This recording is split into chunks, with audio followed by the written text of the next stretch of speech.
வணக்கம். தங்கபாண்டியன், கோவில்பட்டி. வருகிற ஆகஸ்ட் முதல் வாரத்தில் புதிய ஜோதிட வகுப்பு துவக்கம்.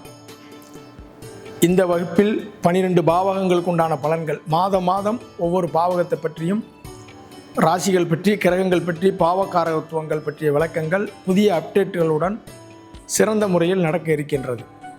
இதில் கலந்து பயன்பெற விருப்பமுள்ள ஆர்வலர்கள், மாணவர்கள் கீழே கொடுக்கப்பட்டுள்ள எண்களில் தொடர்பு கொண்டு உங்கள் முன்பதிவை துவங்கலாம். வணக்கம். இயக்குனர் விசு அவர்கள் உங்களை வந்து ஜேஆர்டிவில கூப்பிட்டு பாராட்டினார். 2 நிமிஷத்துல கால் கட்ட கழட்டிட்டு இவர் நடக்க வச்சுட்டான்னு சொன்னாரு.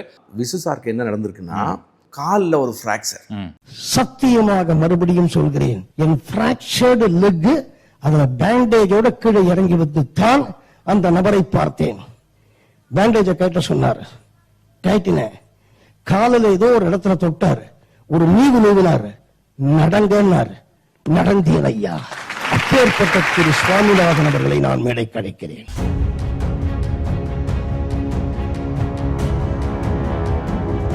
இப்போ அந்த ஃப்ராக்சர் ஆகி போச்சு, கையில வந்துட்டு டபுள் ஃப்ராக்சர். ஹாஸ்பிட்டலுக்கு கூட்டு போறாங்க, ஆபரேஷன் பண்ணி உள்ள பிளேட் வைக்கணும். சரின்னு ஒத்துட்டேன். ஹெவியா இருக்கு சுகர் ரேட். இப்போதைக்கு நான் பிஓபியை மாவு கட்டு போட்டு அனுப்புறேன். நான் டக்குன்னு என்ன சொல்றேன்னா, சார் உடஞ்சி போன எலும்பை 2 நிமிஷத்துல ஜாயின் பண்ணுவேன் சார் அப்படின்ட்டேன். கரெக்டாக விசுவோட வீட்டுக்கு போயிட்டேன். போனால் அவர் வந்துட்டு கால் கட்டு போட்டு படுத்திருக்காரு. எக்ஸ்ரே ஒரு வாட்டி காட்டுங்க அப்படின்னு அப்படி பார்த்துட்டு கரெக்டாக இறுக்கி பிடிச்சி, கையால் இறுக்கி பிடிச்சி, மூலபந்தன பிரயோகம்னு ஒரு மெத்தட் இருக்குது வர்மத்தில். காலை உருவி விட்டு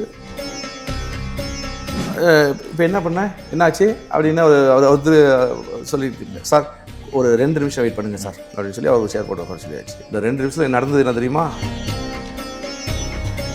எலும்பு ஒட்டி மூலிகைன்னு ஒரு மூலிகை இருக்கு, அது உடஞ்சி போன எலும்பை ஒட்டக்கூடியது. இதை பார்த்துக்கிட்டு இருக்கவங்களுக்கு ஒரு சின்ன விஷயம் சொல்லிடுறேன். நேராக இருக்கக்கூடிய எலும்பு உடஞ்சி டிஸ்லோகேட் ஆயிரும், அதை இழுத்து வைக்கணும்.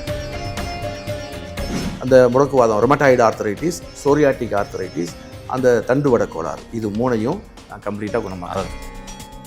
3 மாடிலேருந்து ஒரு பொண்ணு கீழே விழுந்தா, அவளுக்கு தண்டுவடத்தில் அடிபட்டுச்சு.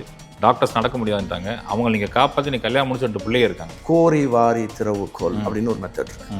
அந்த கோரிவாரி திறவுகோல் மெத்தடில் என்னன்னா, இந்த தண்டுவடத்தில் உள்ள இருக்கக்கூடிய எலும்பு எந்த வகையில் பாதிப்புற்றாலும், எங்கிட்டு டிஸ்லோகேட் ஆகி கிடந்தாலும், நீங்கள் அந்த கோரிவாரி திறவுகோல் போடும்போது இந்த 33 எலும்பும் அதுவும் அது பொசிஷனுக்கு வந்துடும். அந்த கோரிவாரி திறவுகளை போட்டு தூக்கி விட்டா சட்டக்குனிச்சு, அவ்வளோதான்.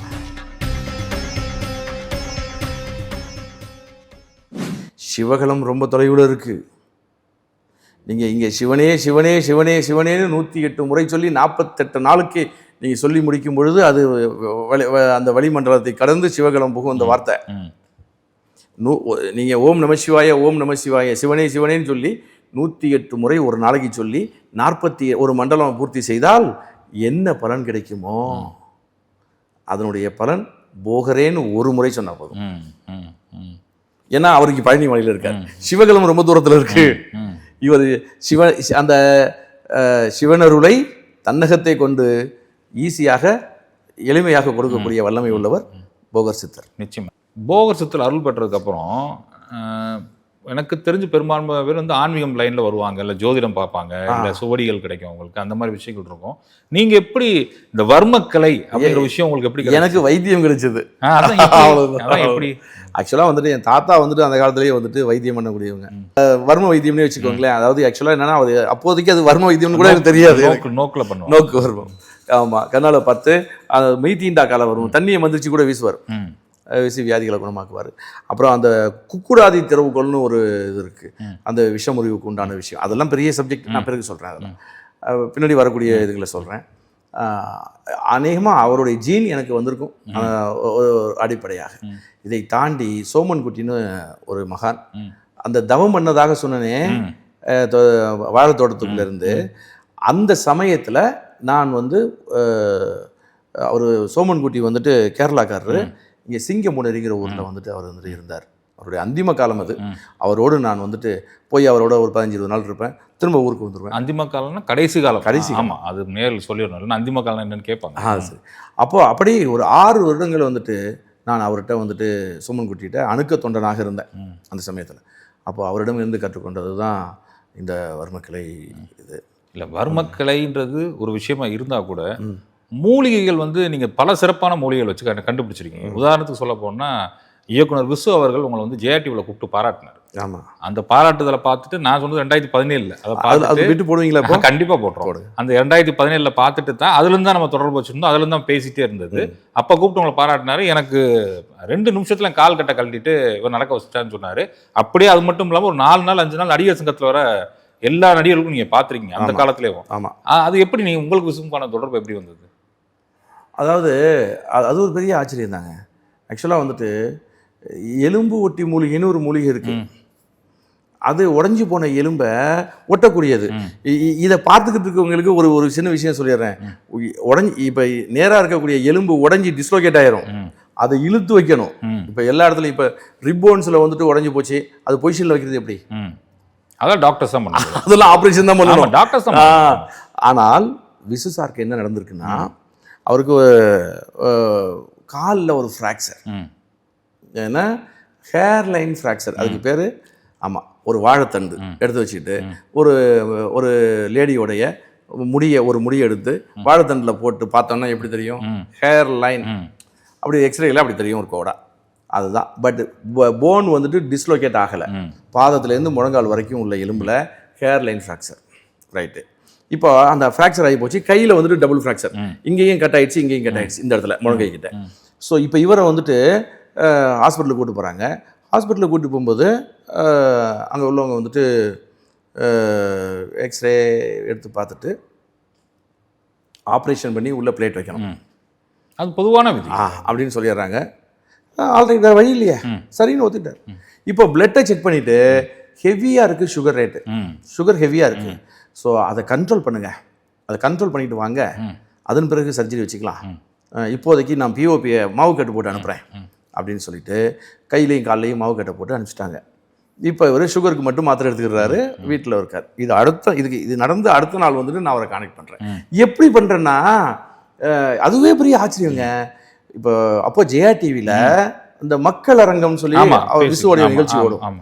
அப்போது கீழே வந்துட்டு ஒரு ஸ்க்ரோலிங் போகணும், பங்கேற்பவர்கள் இந்த நம்பரை கூப்பிட்டு பங்கேற்கலாம். அப்படி இல்லை, நீங்கள் தனித்திறமையாளரா, ஓ சரி சரி சரி, உங்களிடம் ஏதேனும் தனித்திறமை உள்ளதா இருந்தால் எங்களை தொடர்பு கொள்ளுங்கள் அப்படின்னு சொல்லி ஒரு நம்பர் ஓடும். எத்தனையோ நாள் அதை நான் பார்த்துருக்கேன். அவங்கள தொடர்பு கொள்ளணுங்கிற எண்ணம் எனக்கு வந்ததே கிடையாது. திடீர்னு ஒரு ஞாயிற்றுக்கிழமை பார்க்குறேன், பார்த்துட்டு டக்குன்னு அந்த நம்பரை கால் பண்ணுறேன். அந்த சமயம் முதல் நாள் ஆக்சிடென்ட் ஆகி பிஓபி போட்டு வீட்டில் வந்து படுத்து கிடக்குறாரு. இது என்ன, இது போகருடைய அருள் திருவிளையாடல்னு நான் அங்கே அந்த ஸ்டேஜிலே பேசினேன். மக்கள் அரங்க ஸ்டேஜில் கூப்பிட்டு இது போகருடைய திருவிளையாடல் அப்படின்னு சொல்லி நான் பேசினேன். எப்படின்னா டக்குன்னு கிளிக் ஆகுது, கூப்பிட்டு பேசுகிறேன். அவருடைய அசோசியேட் பேசுகிறாரு. பேசும்போது தனித்திறமை இருக்கா, என்ன திறமை சொல்லுங்க. அவருக்கு அடிபட்டதோ எதுவும் உங்களுக்கு தெரியாது, எதுவுமே எனக்கு தெரியாது. நான் எவ்வளவோ விஷயம் இருக்கு. நான் டக்குன்னு என்ன சொல்றேன்னா, சார் உடஞ்சி போன எலும்பை 2 நிமிஷத்துல ஜாயின் பண்ணுவேன் சார் அப்படின்ட்டேன். அந்த வார்த்தை கூட அது இதுதான் சொல்லணும்னு கூட நான் தீர்மானிக்கல, அதை சொல்லிட்டேன். நீ என்னப்பா சொல்ற, உண்மையா அப்படின்னு அவர் கேட்குறாரு. ஆமா, உடஞ்சி போன எலும்பு 2 நிமிஷத்துல குணமாயிடுமா? ஆமா. அது எப்படி அப்படின்னாரு. அது வித்தை இருக்குது சார், அது எலும்பு ஒட்டி மூலிகை, அது சொல்லி வைக்க முடியாது, நான் வந்து சரி பண்ணுறேன், யார் இருக்காங்கன்னு சொல்லி கேட்குறேன். ஒரு விஐபி இருக்காரு, நீ அவருக்கு பண்ணணும், வந்துடுறேன். அவர் சொன்னது விவிஐபின்னு சொன்னார். நான் நினச்சிட்டேன், நான் அப்போ சிஎம் வந்துட்டு கலைஞர் இருந்தாங்க, சரி அவராக தான் சொல்கிறாங்களோன்னு எனக்கு ஒரு பெரிய ஆச்சரியமாக போயிடுச்சு. ரைட், இன்றைக்கி நம்ம சிஎம்க்கு ட்ரீட்மெண்ட் கொடுக்கும், அவர் கொடுத்தது அப்படி பில்டப் கொடுத்து, சரி ரைட்டுன்னு சொல்லிட்டு நம்ம இந்த மருந்தெல்லாம் எடுத்துக்கிட்டேன். நான் புறப்பட்டு வந்துட்டேன், சென்னைக்கு வந்துட்டேன். அடுத்த நாள் வந்து நேராக வந்து இங்கே வாங்க, ரைட்டில் வாங்க, லெஃப்ட்டில் வாங்க, அவருக்கு அப்போ சொல்லி கரெக்டாக விசுவோட வீட்டுக்கு போயிட்டேன். போனால் அவர் வந்துட்டு கால் கட்டு போட்டு படுத்திருக்கார். ஒரு விஷயம், அது அவர் பேசும்போது நான் வந்து நடந்து வந்து பார்த்தேன்னு சொல்லிட்டாரு. அது எப்படி ஃப்ளோவில் வந்துச்சாலான்னு தெரியல, அவர் படுத்திருந்தார், அதான் உண்மை. இப்போது நான் எக்ஸ்ரே வாங்கி பார்த்தேன், நல்ல வேலை எலும்பு டிஸ்லோகேட் ஆகலை. அப்போ எனக்கு வேலை ஈஸியாக முடிஞ்சது. ஆமாம், அதை கூட நான் சரி பண்ணுற அளவுல தான் அந்த விஷயம் இருந்தது, அதனால சரி பண்ண முடிஞ்சது. ரைட், நான் சரி பண்ணுறேன் அப்படின்னு சொல்லிட்டு எலும்பு ஒட்டி மூலிகை கொண்டு போயிருக்கேன்ல, அதை ஒரு தனி ரூமில் வச்சு கசக்கி கையில் தேய்ச்சிக்கிட்டு, ஏன்னா இவருக்கு வந்துட்டு அதை ஒரு சித்து போல, ஒரு மிராக்கிள் போல, ஒரு மேஜிக் போல செய்யணும் அப்படின்னு முடிவு பண்ணிட்டு நான் கையில் பூசிக்கிட்டு கையை மூடிட்டு வந்துட்டேன், பின்னாடி வச்சுக்கிட்டு வந்துட்டேன். வந்துட்டு பிஓபி எல்லாம் கழட்டுங்க, அதெல்லாம் பிரிங்க அப்படின்னு சொல்லி அங்கே உள்ள அசோசியேட் அசிஸ்டன்ட் டைரக்டர்லாம் இருந்தாங்க, எடிட்டர் இருந்தார். ஸோ பக்கத்தில் ஒரு பக்கெட்டில் தண்ணி வச்சுட்டு ஊற வச்சு மெதுவாக கட் பண்ணி எடுத்து சோப் போட்டு கழுவிட்டு துண்டை போட்டு தொடச்சிட்டு பார்த்தா சராசரி கால் ஒரு அளவில் இருக்க ஒரு ஷேப்பில் இருக்கும்ல, அதனுடைய 3 பங்கு வீக்கமாக இருக்குது இந்த கால். ரைட், நான் பார்த்துக்கிறேன் அப்படின்னு சொல்லிட்டு எக்ஸ்ரே ஒரு வாட்டி காட்டுங்க அப்படின்னு அப்படி பார்த்துட்டு கரெக்டாக இறுக்கி பிடிச்சி, கையால் இறுக்கி பிடிச்சி மூலபந்தன பிரயோகம்னு ஒரு மெத்தட் இருக்குது வர்மத்தில். உடம்பு ஹீட் ஆகும், மூச்சு தசு புசுன்னு வாங்க ஆரம்பிக்கும் எங்களுக்கு. நான் அதை பண்ண போகிறேன், நான் மூச்சு கீச்சு வாங்கிச்சுன்னா யாரும் பயந்துடாதீங்க, ஒரு சேர் மட்டும் போட்டு வச்சுக்கோங்க அப்படின்னு சொல்லிட்டு எல்லாம் அந்த செட்டப்லாம் பண்ணிவிட்டு அவங்களையும் மன ரீதியாக ரெடி பண்ணிவிட்டு நான் அந்த ட்ரீட்மெண்ட்டை கொடுத்தேன். காலை உருவி விட்டு மூலபந்தன பிரயோகம் செஞ்சு இந்த சாறு பூசி அந்த ட்ரீட்மெண்ட்டை கொடுத்துட்டு கொஞ்சம் மூச்சு வாங்க ஆரம்பிச்சது. நான் வந்துட்டு ஏன்னா ஹெவி எனர்ஜி போகிறதுனால வந்து இதில் சேரில் உட்காந்தேன். இப்போ என்ன பண்ணேன், என்னாச்சு அப்படின்னா ஒருத்தர் சொல்லியிருக்கேன், சார் ஒரு 2 நிமிஷம் வெயிட் பண்ணுங்கள் சார், அப்படியே உட்காருங்க அப்படின்னு சொல்லி அவர் சேர் போட்டு உட்கார சொல்லியாச்சு. 2 நிமிஷம் அப்படியே நிசப்தம். இந்த 2 நிமிஷத்தில் நடந்தது என்ன தெரியுமா, சர்ன்னு வடிஞ்சு அந்த வீக்கம் வடிந்து சுருக்கமாகி போச்சு கால். சாதாரண கால் மாதிரி வந்துருச்சு. சாதாரண கால் தோலில் சுருக்கம் அதிகமாக தெரியுது. ஆமாம், வடிஞ்சிச்சு. நீங்கள் ஹீல் ஆகிட்டீங்க, கால் ஹீல் ஆகிட்டு நீங்கள் எழுந்து ஜம்ப் பண்ணுங்க, நடங்க, ஜம்ப் பண்ணுங்கன்னு சொன்னேன். என்ன சொல்கிறீங்க அப்படின்னு. ஆமாம் சார், ஹீல் ஆகிட்டு. இப்போ என்ன பண்ணீங்க, எப்படி கால் உடஞ்சி போன கால், என்னங்க இது ஆப்ரேஷன் பண்ணி பிளேட் வைக்கணும்னு சொல்லியிருக்காங்க, நீங்கள் எப்படி சொல்கிறீங்களே. ஆமாம் சார், நீங்கள் வேணா நீங்கள் நடந்து பாருங்கள், ஃபஸ்ட்டு நடந்து பாருங்கள். நடந்தார், எனக்கு வலிக்கலையே, ஜம்ப் பண்ணுங்க சார். ஜம்ப் பண்ணார், நல்லா ஆகிட்டீங்க சார் அப்படின்னு அசந்து போயிட்டார். ஆனால் இதை நான் சரி பண்ணக்கூடிய வாய்ப்பிலேயே தான் அது அப்படி ஒரு செட்டப் ரெடி பண்ணி போகர் என்னை வந்துட்டு இந்த வித்தைகளை வெளிக்கொண்டு வருவதற்கான ஒரு வாய்ப்பை உருவாக்கினார். சரி, அப்புறம் இந்த இந்த இந்த இடத்துல வந்துட்டு டபுள் ஃப்ராக்சர், ஒரு போன் இங்கேயும் கட்டாயி இங்கேயும் கட்டாயிடுச்சு. அதை கரெக்டாக பிடிச்சிட்டு இப்போ நான் வந்துட்டு மிராக்கிள்னா இல்லை, இதான் மருந்து பையிலேருந்து எடுத்து பையிலேருந்து அந்த எலும்புடி மூலிகை எடுத்து கொடுத்து இதை வந்துட்டு மூட்டை கட்டி துணியில் மூட்டை கட்டி ஹீட் பண்ணி சாறு பூசி ஒத்தனை வைங்க அப்படின்னு சொல்லி நான் அதை பொசிஷனில் வச்சு பிடிச்சிக்கிட்டு அவங்க அந்த அசிஸ்டன்ஸை விட்டு ஒத்தவங்களுக்கு சொன்னேன். அது வந்துட்டு அங்கிட்டு ஒரு 2 நிமிஷத்தில் அதுவும் ஜாயிண்ட் ஆகிடுச்சு. அதன் பிறகு அவர் மனைவிக்கு வந்துட்டு 10 வருஷமாக மூட்டு வலி. இதை வந்து சாமி படத்துக்கு முன்னாடியே குனிஞ்சு வணங்க முடியாது, கோயிலில் போய் குனிஞ்சு வணங்க முடியாதுன்னு சொன்னார்.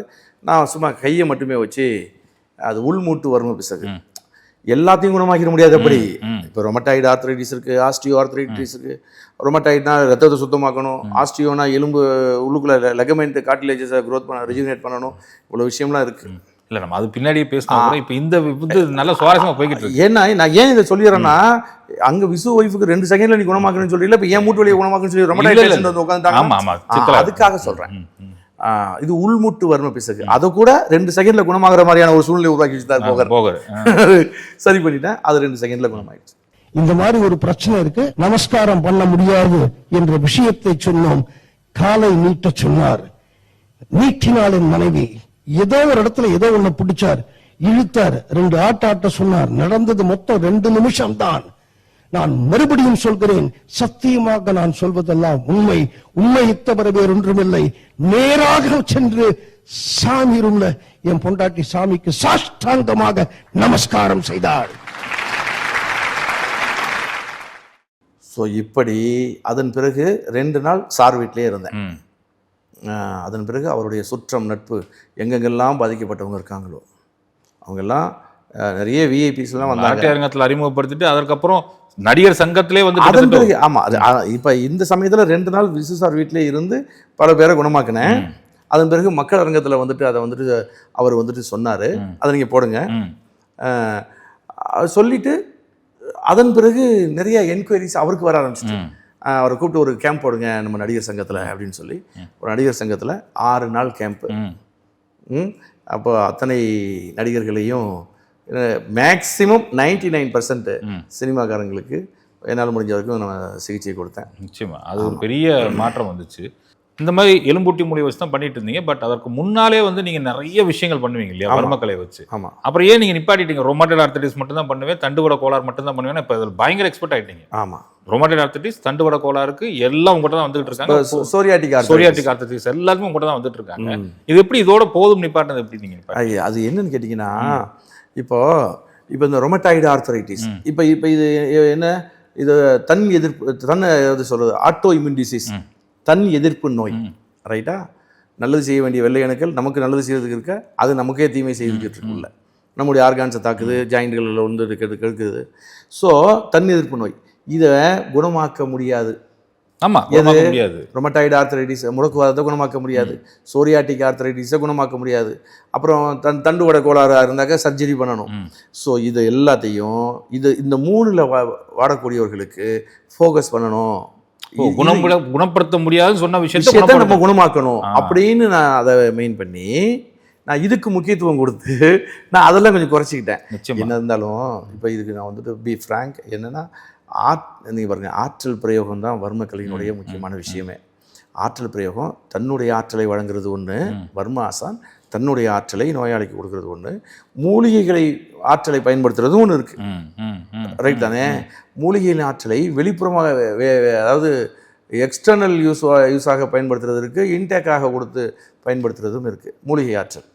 ஸோ இந்த ரகசிய நுட்பங்கள் அடங்கிய விஷயம்தான் இந்த வர்மக்கலைன்னே பேர். அப்போது என்னதை கொடுத்தாலும் ஒரு குறிப்பிட்ட அளவுக்கு தான் ஆற்றல் பிரயோகம் செய்ய முடியும். அது தொடர்ச்சியாக எவ்வளவு வந்தாலும் பண்ணலாம்னாக்க அதுக்கு மிகப்பெரிய பிரம்ம பிரயத்தனம் இருக்குது.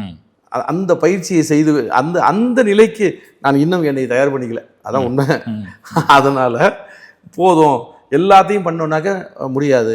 ஸோ இந்த 3 விஷயத்தை மட்டுமே ஃபோக்கஸ் பண்ணுவோம் அப்படின்னு பண்ணி அந்த முடக்குவாதம், ரொமட்டாய்டு ஆர்த்தரைட்டிஸ், சோரியாட்டிக் ஆர்த்தரைட்டிஸ், அந்த தண்டுவட கோளாறு, இது 3ஐயும் நான் கம்ப்ளீட்டாக குணமாக அதை கம்ப்ளீட்டாக சொல்லி சவால் விட்டு சொல்கிறீங்க 6 மாதத்தில் குணமாயிரும்னு. இன்னும் ப்ரீஃபாக நம்ம பேசுவோம், அடுத்து பேச வேண்டிய விஷயங்கள் இன்னும் நிறையா இருக்குது. ஒரு முக்கியமான நிகழ்வு நான் பார்த்தது, நீங்களும் சொல்லியிருக்கீங்க, அந்த பாய் எனக்கு தெரிஞ்சதுனால நான் சொல்கிறேன். 3 மாடிலேருந்து ஒரு பொண்ணு கீழே விழுந்தா, அவளுக்கு தண்டுவடத்தில் அடிபட்டுச்சு, டாக்டர்ஸ் நடக்க முடியாதுன்ட்டாங்க, அவங்க நீங்கள் காப்பாற்றி நீ கல்யாணம் முடிச்சு 2 பிள்ளைங்க இருக்காங்க. அந்த நிகழ்வு சொல்லுங்கள் நேர்களுக்கு. அதுவும் போகிற அருளால் நடந்தது தான். ஆமாம், அது நான் ஏற்கனவே நான் சொல்லியிருக்கேன், ஒரு பேட்டியில் கூட சொல்லியிருக்கேன். நான் இருந்தாலும் நான் உங்களுக்கு சொல்லுங்க நிச்சயமாக. அது என்னன்னா, சுருக்கமாக சொல்லிடுறேன். அது திருச்சி தான். அவங்க எனக்கு வேண்டியவங்க, அந்த பொண்ணோட அத்தை. அவங்க என்கிட்ட ட்ரீட்மெண்ட்டில் இருக்காங்க. ஸ்பைனல் கார்டில் அந்த டிஸ்க் ப்ரொலாப்ஸு, அதுக்கு ட்ரீட்மெண்ட் கொடுத்துட்ருக்கேன். அவங்க என்னோட ஒரு நல்ல நட்பு, அவங்களுக்கு ஒரு வெல்விஷராக மாறிட்டாங்க. அவங்க நிறைய பேரை சொல்லி என்கிட்ட ட்ரீட்மெண்ட்லாம் அனுப்புவாங்க. அப்போ பிகினிங்கில் நான் சொல்கிறது ஒரு 20 வருஷத்துக்கு முன்னாடி உள்ள கதையை சொல்கிறேன். அந்த சமயத்தில் அப்போது திடீர்னு ஒரு நாள் அவங்கள்ட்ட ஃபோன் வருது. என்னென்னா, என்னுடைய சகோதரன், என்னுடைய தம்பி பொண்ணு 3வது மாடியிலேருந்து கீழே தவறி விழுந்துட்டா. நான் பக்கத்தில் இருக்கக்கூடிய திருச்சியில் பக்கத்தில் இருக்கக்கூடிய ஒரு பெரிய மருத்துவமனைக்கு கொண்டு போய் சேர்த்துருக்கோம். இப்போ அவங்க வந்துட்டு எக்ஸ்ரே எடுத்து பார்த்துட்டு, இப்போ வந்துட்டு அந்த L3, L4, L5 இந்த 3 போனும் வந்துட்டு கிராக் ஆகி வி ஷேப்பில் ஒரு வீக்குள்ளே இன்னொரு வீ சொருகி இருக்குது. அதனால் வந்துட்டு இன்னும் 3 மணி நேரத்தில் ஆப்ரேஷன் பண்ணி ரிலீஸ் பண்ணணும். 2 சாய்ஸ் தான். ஆப்ரேஷன் 3 மணி நேரத்தில் பண்ணணும். பண்ணால் இடுப்புக்கு கீழே கண்டிப்பாக உணர்வு போயிடும், உயிரோடு இருக்கும் குழந்தை. ஆனால் 1, 2 போகிறதெல்லாம் எதுவும் தெரியாது, உயிரோடு இருக்கும். அல்லது ஆப்ரேஷன் பண்ண விட்டா உயிர் போயிடும். ஸோ இந்த மாதிரியான ஒரு சூழ்நிலையில் என்ன பண்ணலாம், அப்படி ஒரு இக்கட்டான இருக்க அப்படின்னு சொல்லும்போது, அப்போல்லாம் நான் ஹெவியாக ரிஸ்க் எடுப்பேன். இல்லை, எனக்கு தெரியும். அப்போ வந்து தஞ்சாவூரில் பெரிய இடமே பார்த்து பண்ணிட்டு இருந்தேன். ஆமாம், ஏகப்பட்டது. ஆமாம், அது ஆமாம். அப்போ நான் என்னென்னா, டக்குன்னு வந்துட்டு இந்த 1 செகண்ட் வெயிட் பண்ணுங்க, நான் கூப்பிட்றேன்னு சொல்லிட்டு கட் பண்ணிவிட்டு போகர்ட்ட உத்தரவு கேட்டேன். அது ஒரு இது இருக்குது, தர்க்கம்னு ஒன்று இருக்குது, அதில் உத்தரவு கேட்டேன். உத்தரவு வர சொல்லுன்ட்டார் போகர். ரைட்னு ஃபோன் பண்ணி சரி வர சொல்லுங்க. அந்த சமயத்தில் அப்போல்லாம் 108லாம் கிடையாது, இந்த ஆம்புலன்ஸ் எல்லாம் கிடையாது. அப்போது அந்த மல்டி ஸ்பெஷாலிட்டி ஹாஸ்பிட்டலில் ஆம்புலன்ஸ் இருக்குது. ஆனால் டாக்டர்ஸ் எல்லாம் என்ன சொல்கிறாங்கன்னா, இந்த பாப்பாவை எப்படி தூக்கி நீங்கள் கொண்டு போவீங்க, எப்படி தூக்குவீங்க, ரைட்டா? ஆப்ரேஷன் கூட தியேட்டர் கொண்டு போக முடியாது, இங்கேயே பரட்டி போட்டு பண்ணணும். அவங்க சொல்கிறது அந்த மாதிரியான ஒரு டெலிகேட் பொசிஷனில் இருக்குது. ஸோ எப்படி ஆம்புலன்ஸ் எல்லாம் தர முடியாது, ஆம்புலன்ஸ் வந்து கொண்டு போகிறது ரிஸ்க்கு, போய் சேராது அப்படிங்கிற மாதிரியான த்ரெட்டனிங்லாம் வந்துச்சு.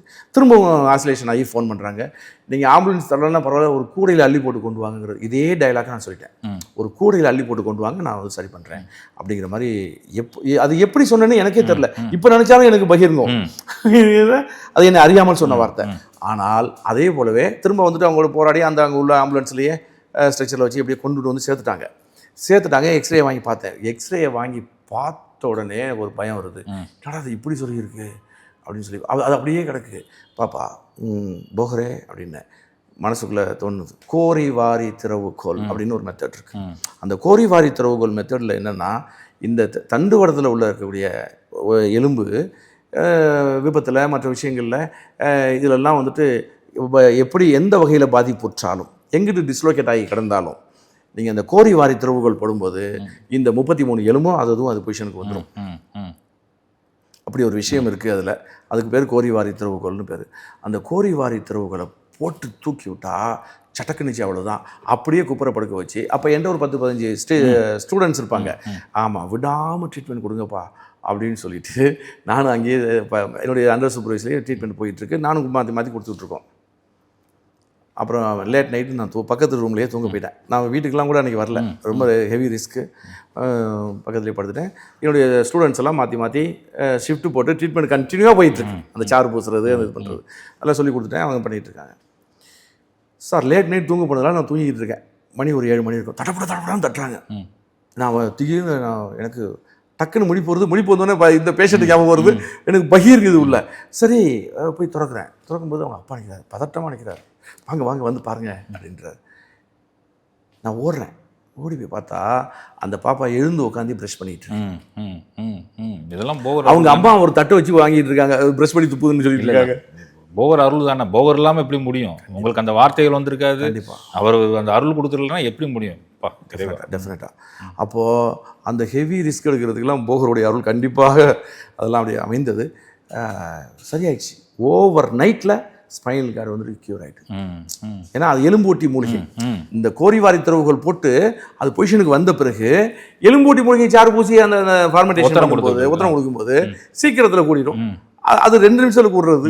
நைட் பூரா போயிருக்கு, ஸ்ட்ராங் ஆகிட்டு காலையில் எழுந்துச்சு உட்காந்துருச்சு. ஸோ இப்படிப்பட்ட மிராக்கலான விஷயங்கள் நிறைய உங்கள் வாழ்க்கையில் அற்புதம் பண்ணியிருக்காரு. ஆமாம். அப்போ காலையில் எழுந்து உட்காந்து ப்ரஷ் பண்ணிச்சு. அப்போது என்னன்னாக்கா, அப்போ நான் என்ன பண்ணேன்னா, லோக்கலில் எல்லா பேப்பர் எல்லா லோக்கல் மீடியா எல்லாத்தையும் கூப்பிட்டு வந்து பாருங்க அப்படின்னு சொல்லிட்டேன். அவங்க அப்பா அம்மாட்ட அவங்க அத்தைக்கிட்ட எல்லாத்தையும் பேசிட்டு, ஆமாம், அடுத்த நாள் வந்து ஒரு ஞாயிற்றுக்கிழமை ஞாயிறு மலர் அப்படின்னு சொல்லி தினமலரில் ஆமாம் 8 காலத்துக்கு ஞாயிறு மலரில் மௌனமாக ஒரு மருத்துவ புரட்சி அப்படின்னு சொல்லி என் ஃபோட்டோவை போட்டு நடந்த விஷயங்களை சொல்லி இது மாதிரி ஒரு மிராக்கல் நடந்திருக்குங்கிற மாதிரி அவங்க எழுதிட்டாங்க. 8 பக்கத்தில் வந்துருச்சு. சரி, இப்போ வந்துட்டு என்னை வந்து இதை கலெக்டர் வந்துட்டு அன்னைக்கு விஜய ராஜ்குமார் அப்படின்னு சொல்லி கலெக்டர், அன்றைக்கி தஞ்சாவூர் கலெக்டர், அவர் எதார்த்தமாக பேப்பரை பார்த்துருக்காரு. இந்த ஹிஸ்ட்ரி இருந்தோடனே இது என்ன, இது பெரிய ஆச்சரியமாக இருக்கே அப்படின்னு சொல்லிட்டு தினமலருக்கு ஃபோன் கலெக்டர்கிட்டேருந்து, எப்பா என்னப்பா இது வந்து உண்மையா இந்த செய்தி அப்படின்னு கேட்குறாரு. உண்மை தான்.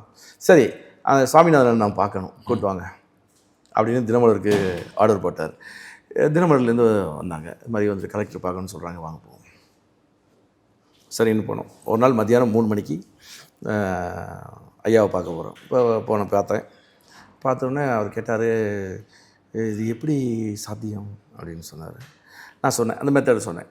இது இந்த எல்லாம் விலகி அதுவும் அந்த பொசிஷனில் ஜாயிண்ட் ஆகுது. கோரிவாரி திறவுகோல்னு வர்மக்கலையில் ஒரு மெத்தட் இருக்குது வர்மத்தில். அதை போட்டு எலும்பு ஒட்டி மூலிகை சாறு பிழிஞ்சு அது அந்த மூலிகை ஒத்தரம் கொடுத்தோம். இப்படி கொடுக்கும்போது இதெல்லாம் விசுவோடைய இன்சிடென்ட்கெலாம் ரொம்ப காலத்துக்கு முன்னாடியே கொடுத்தோம். கொடுத்தாக்க வந்துட்டு இந்த எலும்பு உடஞ்சி போன எலும்பு ஒரு 2 நிமிஷத்தில் கூட ஜாயிண்ட் ஆகிடும். ரொம்ப சீக்கிரத்தில் ஜாயிண்ட் ஆகிடும். நான் விடிய வந்துட்டு அதை பண்ணதெல்லாம் ஸ்ட்ராங் ஆகிடுச்சு. ஆனால் இப்போ எழுந்து நடக்கிறதுனா நடக்கலாம். ஆனால் நான் என்ன சொல்லியிருக்கேன்னா, ஒரு 8 days வந்துட்டு பெட் ரெஸ்ட்டில் இருமா, 8வது நாள் நான் நடக்க வைக்கிறேன் அப்படின்னு நான் சொல்லிட்டேன். சரி அப்படின்ட்டு இப்போ படுக்க வச்சுருக்கேன். நான் 8வது நாள் நடந்துடும் சார். அப்போ 8வது நாள் நடந்துச்சுன்னா நான் அந்த பொண்ணை பார்க்க வரட்டுமா அப்படின்னாரு. ஐயா, நான் வேணா 8வது நாள் நானே கூப்பிட்டு வரேனே. அவர் வரேன்னு சொல்கிறது அவரோட பெருந்தன்மை. ஆனால் நான் வந்துட்டு ரொம்ப ஹம்பிளாக சொன்னேன், நான் வேணா கூட்டிகிட்டு வரேனே அப்படின்னு. சரி அப்படியா, கூப்பிட்டு வந்துருக்கேன்ட்டார் ஒரே வாரத்தில். ரைட் ஓகேன்னு சொல்லிட்டு 8வது நாள் பெரும் படையை அழைச்சிட்டு போகிறேன். யார் அந்த பொண்ணு அப்பா அம்மா, அதை சத்த சின்னத்தை பெரியத்தை மாமன் மச்சான், அந்த அந்த பெரும் குடும்பம், அவங்க அத்தனை பேருமே சேர்ந்து வந்து கண்ணீர் விட்டு கதறி போன பொண்ணை மீட்டு கொடுத்துருக்காரு ம். அப்படின்னு சொல்லி கலெக்டர் சொல்லும்போது கலெக்டர் என்ன சொன்னாருன்னா, உங்களை நான் மிகச்சரியாக பயன்படுத்திக்கிறேன், கொஞ்சம் பொறுமையாக இருங்க அப்படின்னு சொல்லிட்டு, அதன் பிறகு திடீர்னு ஒரு 1 or 2 months போக கலெக்டரேட்லேருந்து எனக்கு ஒரு ஃபோன். கலெக்டர் பிஆர்ஓ பேசுகிறார், பிஆர்ஓ ஆஃபீஸ்லேருந்து. இது போல் வந்துட்டு மாவட்ட ஆட்சியரின் ஓராண்டு கால சாதனை விளக்க கண்காட்சி, அது வந்துட்டு பனகல் பில்டிங்னு சொல்லி கவர்மெண்ட் பில்டிங்கு அங்கே நடக்குது. அந்த மாவட்ட ஆட்சியரின் சாதனை விளக்க கண்காட்சின்னா இந்த விவசாயத்துறை என்னென்ன மானியம் கொடுத்துருக்காங்க, என்னென்ன பிரச்சனைகள் சம்பந்தப்பட்டிருக்கு, அரசு சார்ந்த ஸ்டால்ஸ் நிறைய இருக்கு. பிரைவேட்டுக்கு அங்கே வேலையே கிடையாது. ஆனால் சுகாலயாவுக்கு ஒரு ஸ்டால் கொடு, அதுவும் என் சாதனையில் ஒன்று அப்படின்னு சொல்லி எனக்கு ஒரு ஸ்டால் கொடுத்து, இதெல்லாம் ரெக்கார்டு சார், போகிற போக்கில் சொல்ல முடியாது. தெரியும்.